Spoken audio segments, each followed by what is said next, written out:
Para constar, atitude de falar com Mauro Rocha e Luiz Felipe Vitelli, aqui na Rádio Cultura FM 100.9, a rádio tocando você.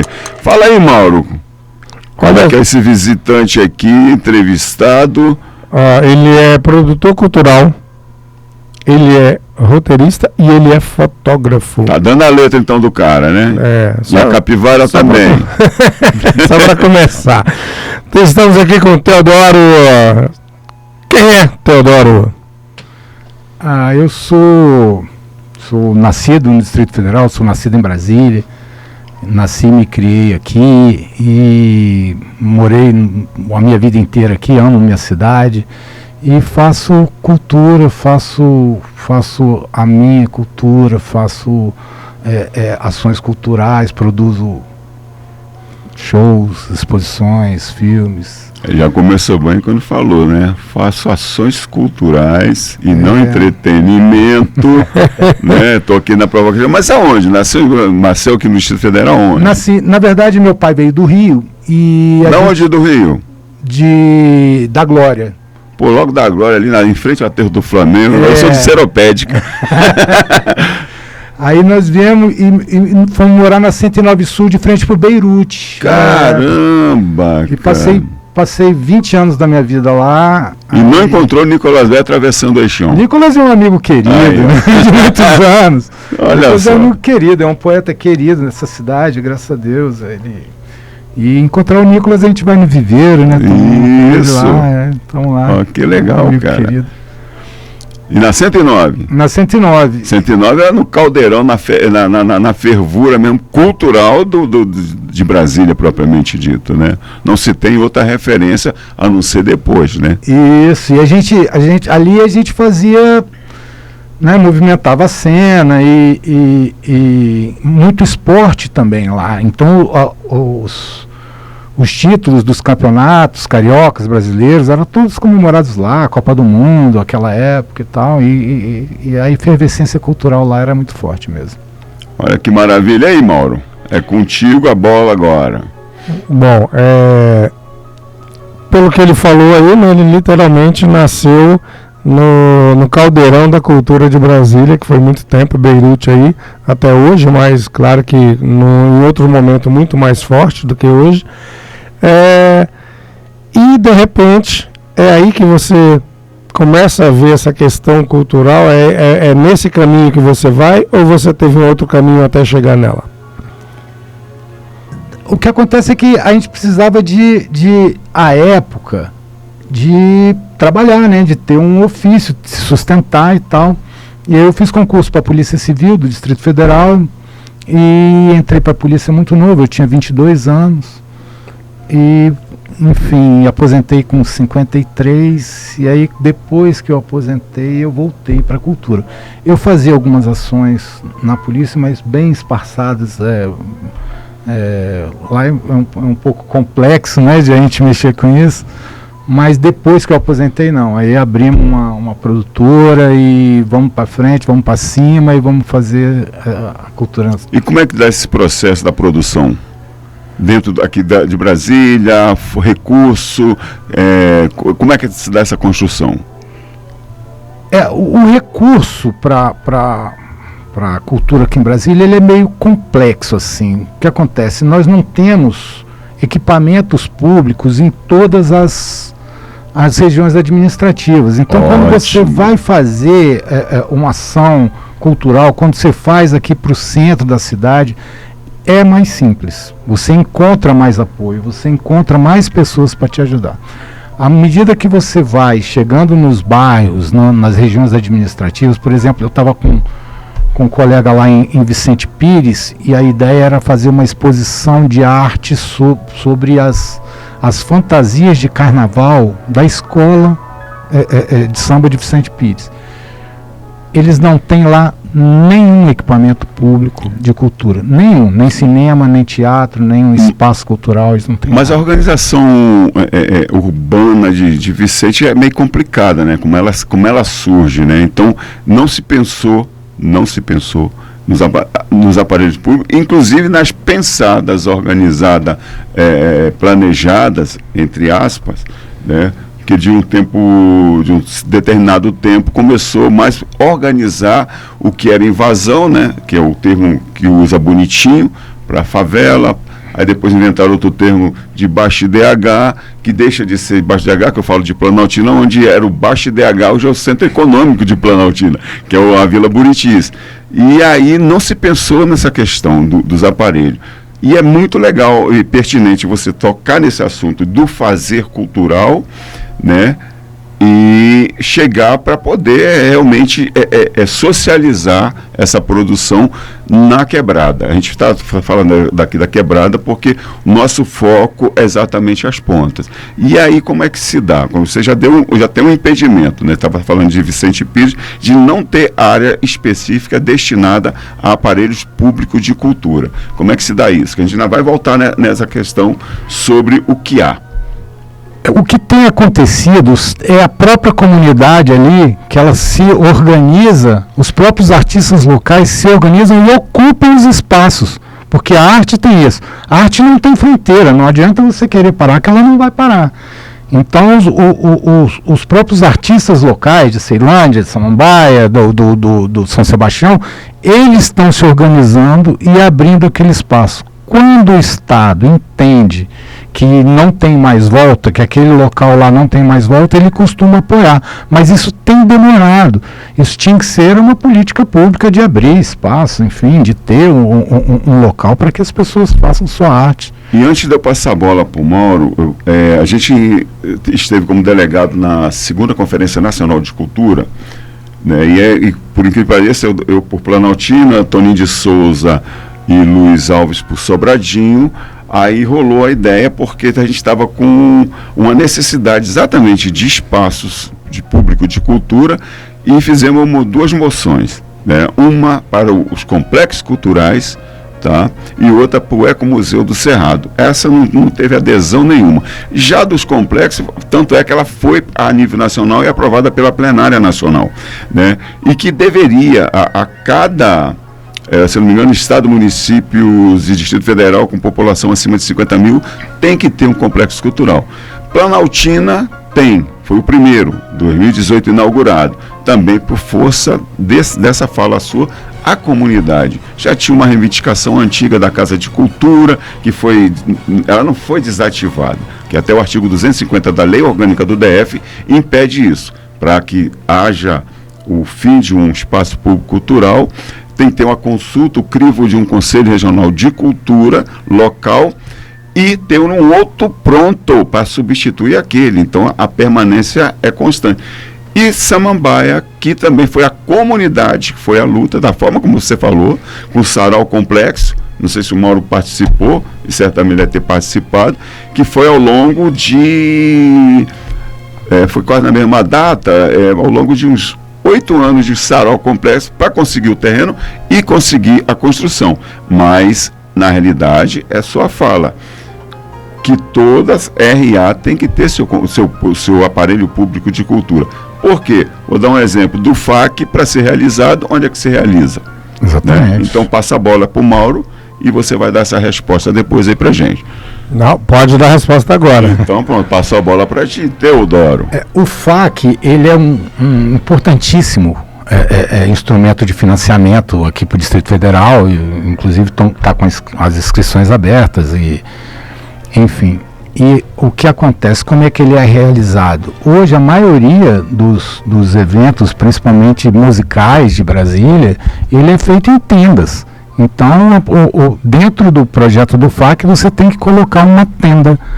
Lá fora, nos outros estados, Brasília é conhecida como a capital da tenda. É tudo feito em tenda. Então tem que atender essa necessidade. Pelo amor de Deus, não é possível que as pessoas não estão vendo que precisa de espaço. É uma máxima mesmo. Não há o aparelho público, eles montam lá, né, quem está ganhando é uma empresa. Isso aí, para mim, eu falo empresa porque é a estrutura econômica, né, do processo. Mas se deveria ter esse espaço.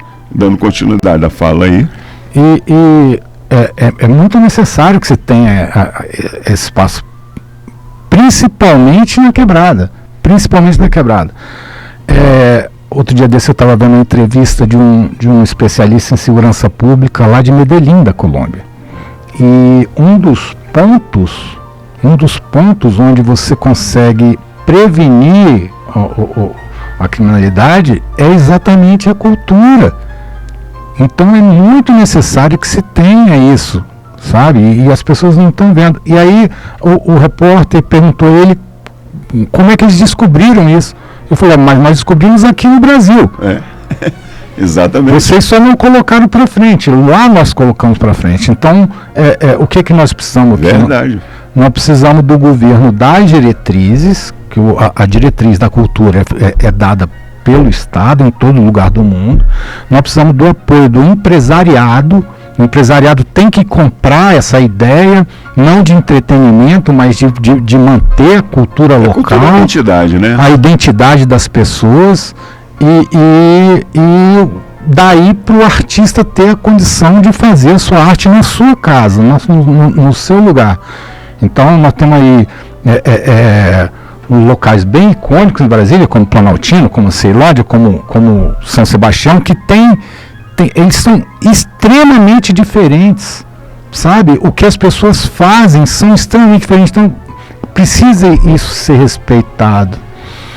A outra situação para beneficiar a produção cultural no DF é o caso do BRB, que nós estamos vendo essa confusão danada aí, mas o BRB, ele precisa de abrir editais para a cultura aqui, sabe? Ele não pode financiar a cultura de outros estados, isso não faz sentido. Eu sei que eles têm as questões deles, mas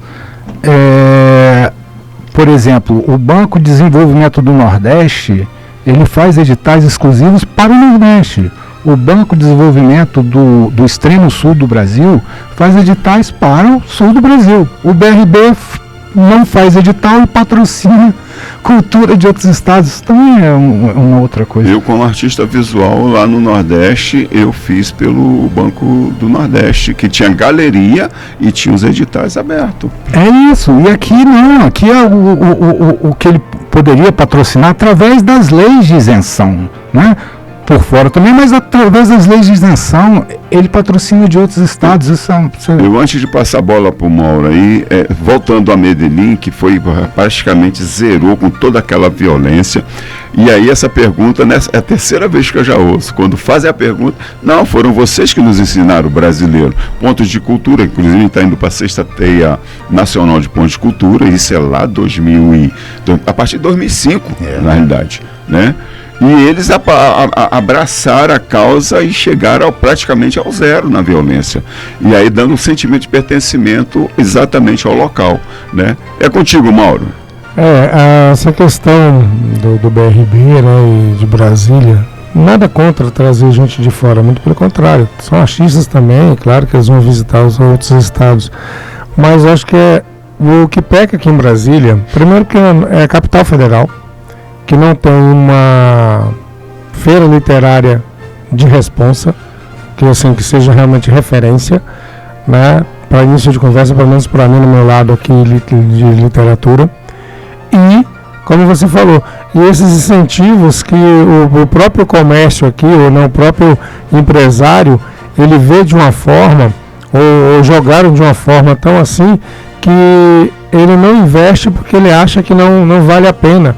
Porque o cara não é conhecido, o negócio não é assim, até ele conseguir. Então, assim, a gente tinha que realmente reverter isso aí, porque nós temos o FAC, que ele é interessante, claro, ele é importante, claro, mas, entre aspas, pelo menos a minha visão, vocês podem até me corrigir, mas eu vejo que, assim, é um apenas, entendeu? Onde você pode ter tanta gente aí, não mais Brasília, tanto empresário aí, meu, que tem grana assim e que de repente poderia estar financiando, como vários financiam em outros estados, que a diferença de Brasília para os outros estados é esse, né? Que às vezes você vê São Paulo, muita gente financiando, Rio, Nordeste e tudo mais, os próprios bancos. Então acho que essa visão que você falou, acho que a gente tem que mudar. Como muda isso? Primeiro, é uma coisa aqui que nós estamos no ano, é saber votar. Mas enfim, meu querido, você do audiovisual, do cinema, né, produtor, tem uma produtora. Dentro dessa linha que você trabalha, você prefere longas metragens ou documentários? O que é melhor e o que dá mais visibilidade, principalmente nos festivais? E acrescento também a questão de como exibir, como mostrar ao público, tá, dentro desse processo. Legal. Como é que funciona assim o audiovisual aqui no Distrito Federal?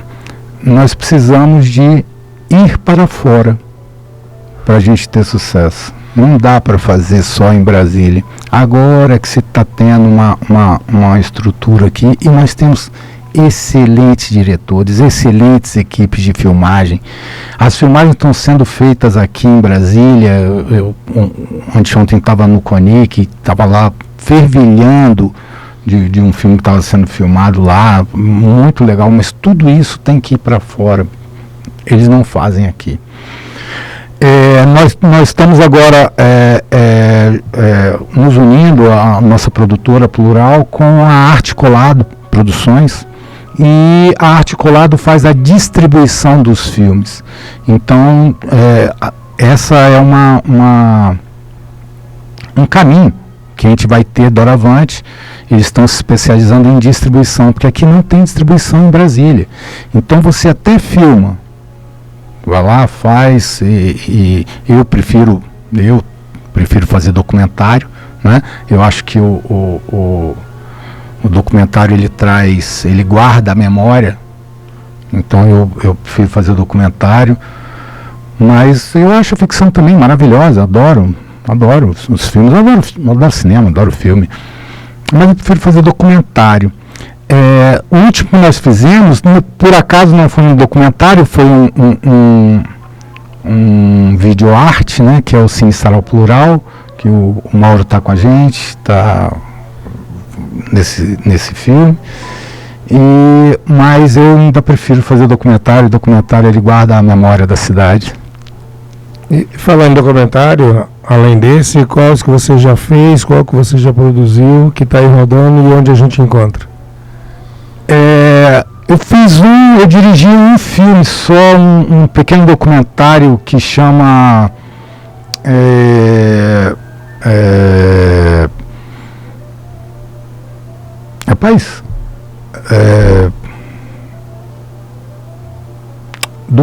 Voz do Campus. Documentário? É um documentário. Ele fala sobre um professor de boxe chinês, o Júnior, que ele dá aula, ele tem um projeto social muito interessante. Ele pega todos os meninos que estão na formação, na periferia, lá onde precisa, e junta e dá aula de boxe chinês. Esse filme foi premiado no festival Capivara de Ouro, e como melhor filme popular, no júri popular. E agora estou dirigindo o Cine Sarau Plural, que nós vamos lançar em breve, se Deus quiser. E bota a estrela do Mauro. Mauro vai estar aí, claro. Não é brincadeira, tá bailando em todas. E o Cine Sarau Plural é exatamente isso, é um sarau, é um videoarte, é um sarau onde poetas e músicos vão se apresentar. E aí nós juntamos poesia, música, dança, artes plásticas e cinema, tudo num filme só. Que maravilha, velho. E fizemos um filme de 20 minutos, ele está terminando, Mauro, e muito provavelmente dia 22 desse mês, a gente lança o filme aí no Amado Jorge, junto contigo, junto com o Vinícius. A gente vai estar lá lançando o filme. Vocês estão todos convidados. Vitério, se você puder estar lá, vai ser um prazer. Com certeza, só eu quero saber do dia, né? Dia 22 de maio. 22 agora? Dia 22 de maio. Sexta-feira? Cai na sexta-feira. 22 eu vou estar fora, velho. Ó, tem que ver na segunda sessão, velho. Mas aí, para constar, atitude de fala com Mauro Rocha e Luiz Felipe Vitelli, aqui na Rádio Cultura FM 100.9, a rádio tocando você. Teodoro, você está sabendo que tem um conselho do audiovisual, nem estava constando na LOC, e acabaram organizando-se e criaram o conselho. Como é que você vê essa questão da força? Outra questão é o recurso na linha de financiamento destinado ao FAC. para o audiovisual, né? E nós temos a PENAB e temos também a LIC. Como é que você transita nesses espaços? É financiamento. É financiamento, mas é bem complexo, assim. Isso. Quando você vai atrás desses editais, porque todos eles vão por edital público. Sim. Né? Uma das questões do edital é que você tenha um portfólio, não é isso? Então esse portfólio ele é muito importante para que você tenha o acesso ao recurso. O que acontece é que quem tem mais portfólio tem tendência a receber mais recursos. Então você, nesse sentido, você acaba impedindo aqueles que estão começando. É uma escalada. É uma escalada, sabe? E furar essa bolha não é fácil. Então toda essa construção, de outra visão,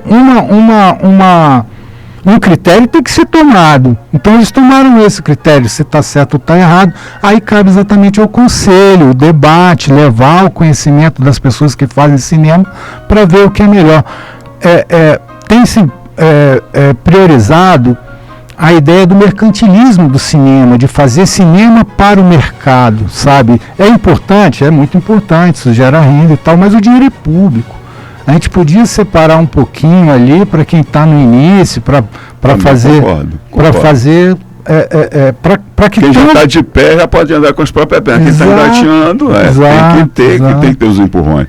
Aí eu voltando também, Mauro, me permita aí, a gente começou com a fala sobre os espaços culturais. Nós vamos ter 3 novos espaços culturais em RAs distintas.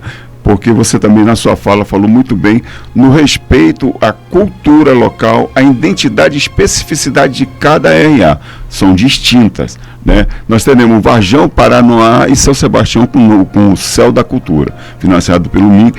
E aí seria interessante, eu não sei como é que é o formato arquitetônico, e numa conversa com o secretário, a gente, voltando aos complexos, a gente fez o diálogo, onde ele, pela ideia dele, pela vontade dele, os complexos culturais deveriam respeitar um certo perfil arquitetônico, onde abraçasse todas essas linguagens, né?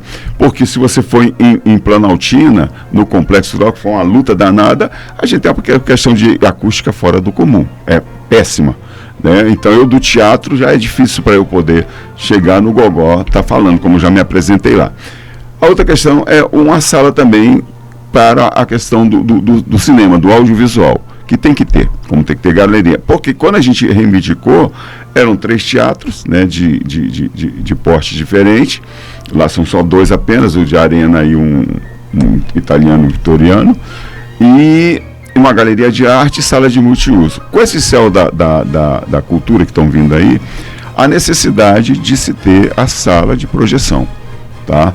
Aquilo que o cara não tem, o produtor, o diretor, né, não tenha a dificuldade de chegar lá, levar todo o equipamento, porque lá já tem para passar. É só levar mesmo o filme para ser exibido.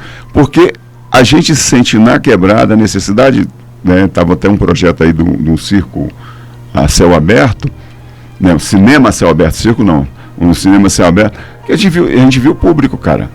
A gente viu o público. E esse romantismo da telona é encantadora, né? Porque todo mundo querendo lá na quebrada, ele vai ter acesso ao audiovisual, mas é na telinha. Uhum. E aí tem aquela questão romântica da telona. Quando a gente teve a semana passada no Cine Brasília, e eu vou jogar a bola para você, porque também tem o início da sua carreira, o início da sua vida no DF, que era o Concerto Cabeça. Uhum. Não é só por isso, cara, é a questão da telona. Da telona, né? De estar sala cheia, não estava vazia. Então a tecnologia, as novas mídias não podam a questão. É assim, na verdade, quando você vai ao cinema, quando você vai na telona, como você está chamando, é um evento que você se prepara para ele. Você vai tomar banho, veste uma roupa bonita, põe um perfume para ir no cinema. Não é a mesma coisa que você vê um filme no celular, no computador. Não é a mesma coisa você ver o streaming em casa. Você vai comer pipoca, você vai levar sua namorada, você vai levar seu namorado. Vai encontrar amigos. Vai encontrar amigos. Não é isso? Então o cinema é isso. E essa é uma outra questão complexa na nossa cidade. Eu não tenho mais um mapa, é certo, mas me parece que salas de cinema ou em shopping, acho que não tem mais nenhuma sala de cinema que seja comercial. Tirando o Cine Brasília, acho que não tem não. O Cine Brasília aqui no plano, e eles prometeram agora revitalizar, me parece, o satélite está difícil. Não tem, não tem. Então a ideia do cine a céu aberto, dos clubes de cinema, enfim, eles são muito legais para levar essa cultura, é muito bacana, mas a gente precisa de ter essas salas em comércio, como tem teatro. Pô, tem uma sala de teatro. Outro dia eu fui uma peça maravilhosa aqui na Zanorte. Enfim, por que não tem uma sala de cinema? Entende? Precisa de ter. Então a gente precisa novamente a história do Conselho de Cultura, isso tudo tem que ser planejado, isso tudo é muito caro, e o Estado tem que abraçar, a política pública tem que abraçar isso, o empresariado tem que abraçar isso, para a gente fazer em conjunto. Aí sim, com essa estrutura, o artista pode fazer cinema.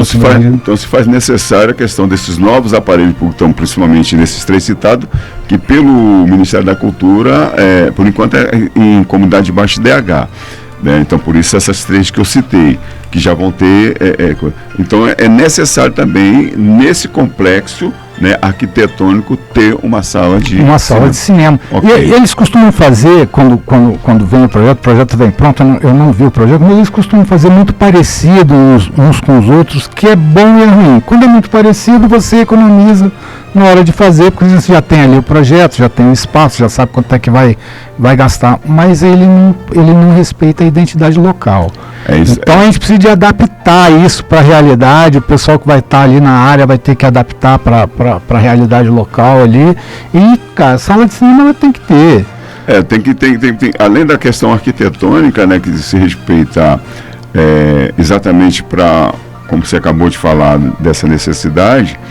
O de Samambaia, por exemplo, que foi feito dentro de um projeto antigo das tendas culturais, baseado, né? Eu me lembro que eu acompanhei todo o processo, inclusive de luta para ter, né? E agora precisa de uma nova lona, né? É o pensar da forma mais econômica possível da restauração e do reparo, que a gente sabe como é que são as leis, como é que é a questão do poder público na hora de uma licitação, né? Para fazer reparos. Isso. Né? Nós estamos agora com a proposta já encaminhada do Cine Itapuã, que tomara que venha da forma como sempre foi, né? Eu acho que a população quer dessa forma, e aí é mais uma, né? Mas é pouca. Eu vou passar a bola para o Mauro. Não, é só para fazer um registro aqui até, né? Porque eu lancei o Cine Poema, um livro que fala do cinema, de certa forma. E eu trago a Dama do Cine Xangai 23 cinemas que tinham na cidade. 23 que eu lembrei na cabeça e tal, eu fui citando.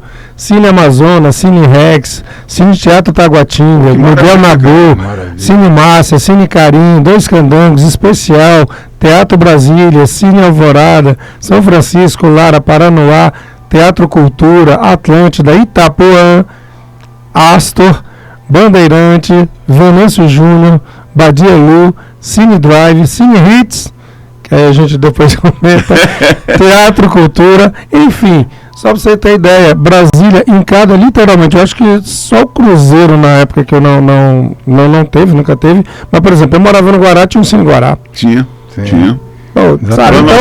Planaltina surgiu, mas eu não me lembro o nome, porque foi tão rápido, numa espécie, não é nem shopping, agora que vai ter um shopping Planaltina, né? E foi tão rápido, cara, a existência dele, que eu só fiquei sabendo mesmo quando ele acabou, né? Mas tinha cinema. Tinha quando, cara? Eu moro há mais de 30 anos em Planaltina. Então você vê, aí você fala 23, né? 23 cinemas que na hora eu lembrei, porque ainda teve o Cine Guará, que não tá aqui. Você falou do Carim? Teve o Carim, falei, entendeu? Lara, Paranoá. Então assim, Eu não sei, né, quando alguém teve esse entre aspas, esse ódio contra o cinema e os cinemas de Brasília, mas literalmente acabou, como você falou, hoje em dia você vai para shopping, nada contra, é um local também, as pessoas estão reunidas e de repente é o cinema, mas por que de repente eu tenho que ir a um shopping para ver um filme se eu tenho do lado da minha casa ou na minha cidade um cinema grande, bonito e tudo mais? Porque, por exemplo, o shopping em Brasília, quando tinha, né, o principal shopping de Brasília até então, era o Conjunto Nacional. Dentro do Conjunto Nacional tinha o Cinemácia, que era enorme, que hoje em dia, se você brincar em qualquer outro shopping, dá as 8 salas, 10 salas que eles, né, dividiram só o Cinemácia. Então, assim, antigamente dava-se importância muito maior para o cinema.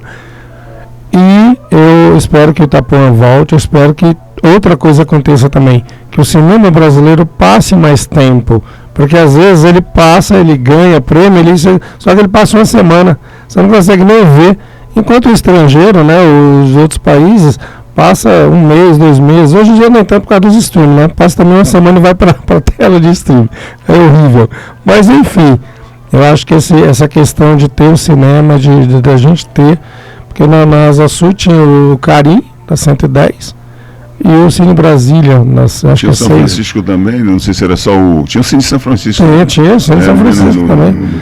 Entendeu? Então, assim... E era a família, né, do que era mesmo, o mesmo dono do carinho, do Batelô, não sei o que, né, o nome da família dele. Exato. E hoje em dia, o que se tem aí? E o Nilson Rodrigues, que é atrevido, se largou a Bienal do Livro de lado e está lá no Liberty Mall, lá com as salinhas lá. É isso. Então, a gente precisa, para melhorar o audiovisual em Brasília, é exatamente isso, é essa política pública que ela tem que vir para cobrir todos esses espaços. E só pincelando, por exemplo, é que nós não temos espaço para ensaio de equipe. Então, para você ensaiar, para você fazer o ensaio para o filme, você não tem espaço em Brasília. Então, esses pontos de cultura que estão sendo criados vão ser primorosos para isso. Enfim, então precisa dessa política pública. Fortalecer cada vez mais. Para fortalecer o audiovisual. Lembrando que o audiovisual é uma das artes no Brasil que mais dá retorno financeiro para o Estado. O que o Estado arrecada isso é verdade. É maior do que ele gasta em audiovisual. Então, eu não entendo por que não é feito. A outra questão é da cota de tela, que é o que você estava falando. Então, é uma discussão que está tendo a nível federal. Qual o percentual de cota de tela tem que ser exclusivamente brasileiro? Porque nós temos no Brasil, a gente não sabe disso, a maioria, mas nós temos mais de 50 streams diferentes. E se a gente colocar, como a gente quer, 30% de filmes brasileiros em cada streaming, aí o empresariado ele passa a ser obrigado a financiar o audiovisual, entende? Então, essa política pública, ela define se nós teremos mais filmes, menos filmes, mais qualidade ou menos qualidade, sabe? Rapaz... Teodoro, para constar, atitude de fala com Mauro Rocha, Luiz Felipe Vitali, aqui na Rádio Cultura FM 100.9, a rádio tocando você. E aí, Mauro? Rapaz, o papo tá bom, cara. Tá ótimo, mas eu vou ter que fazer porque estamos quase terminando assim. A música. Não, música a gente vai ter. Poesia. Música a gente vai ter. Vai ter. Vamos ter. Dá pra sair pro público também, música também. Com certeza. Bate-papo e falar também de cinema. E quero perguntar pro Teodoro, rede social, suas considerações finais, agradecer mais uma vez a sua presença, que não vai ser a primeira. Não vai mesmo, não porque vai. O papo é longo. Essa só foi ensaio. Você falou que não tem sala de ensaio, aqui tem. Pois é, aqui tem. A gente já ensaiou. Mas fala aí, meu querido. Eu agradecer ao Vitali, prazerzão estar contigo mais uma vez, meu querido. Prazer, Mauro, estar contigo, muito obrigado pelo convite. O nosso arroba escritório plural no Instagram, a gente só tem a página no Instagram. E eu queria agradecer às pessoas que fizeram o filme comigo, aos artistas que estiveram comigo, a nossa equipe técnica. Eu não vou citar todos os nomes porque é muita gente, para fazer cinema é muita gente. Graças a Deus é uma equipe muito boa. Então nós fizemos um filme lindo, sabe? O filme tá, a parte controlada do filme nós fizemos no Amado Jorge, que é um local maravilhoso, é extremamente instagramável, então as imagens ficaram muito bonitas. E a filmagem externa nós fizemos lá na Avenida Dom Bosco, que é outro local maravilhoso. E é uma unidade de conservação de paisagem natural, são poucas, são pouquíssimas. E aí a gente vê aquela... É uma imagem bonita, a paisagem. Então o filme ficou muito bonito, é um filme para ver com a família, você vai ver música boa, poesia de primeira qualidade dos poetas todos de Brasília. E Brasília tem uma... Quando eu chamo de poeta brasiliense, é porque nós temos uma característica aqui de receber as pessoas do Brasil inteiro e essas pessoas passarem a sua vida aqui. Exato. E brasiliense sabe, ele é brasiliense no seu coração. Estou na certidão de nascimento mesmo, que eu nasci em outro lugar. Então, mas é um estado de espírito, né? É um estado de espírito. Então, essas pessoas estão dentro do filme. O filme, nessa época de IA, ele não tem nada de IA, nem um dedo. É o poeta que recita a sua poesia, é o músico que canta, é o dançarino que faz a sua arte, interpreta essas poesias. Então, estamos trazendo esse filme dia 22, lá no Amado Jorge. A partir das 19 horas a gente vai estar lá lançando o filme junto com o Mauro Rocha. Vou levando o banho nessas datas, né, cara? Dia 22 e 23 no Amado Jorge. Vou estar fora. Dia 23 é lançamento do... Isso é armação. Isso é armação, cara. Eu tô desconfiando de você. Tá bem. É porque eu dei uma olhada na sua agenda e falei, opa, esses 2 dias aqui, ó. Brincadeira, sabe? Eu fui agradecer aos meus professores da Universidade do Distrito Federal, que me ensinaram o que eu sei hoje. Né? Muito obrigado pelo ensinamento, ao Wallace, ao Gabriel, enfim, a todos vocês, muito obrigado. Cara, a casa está aberta. Bom, isso aí, como o Mauro falou, teremos um segundo tempo que é muita coisa para se falar, principalmente dessa arte. Tá legal, estamos à disposição. Tamo junto. Valeu, galera, valeu.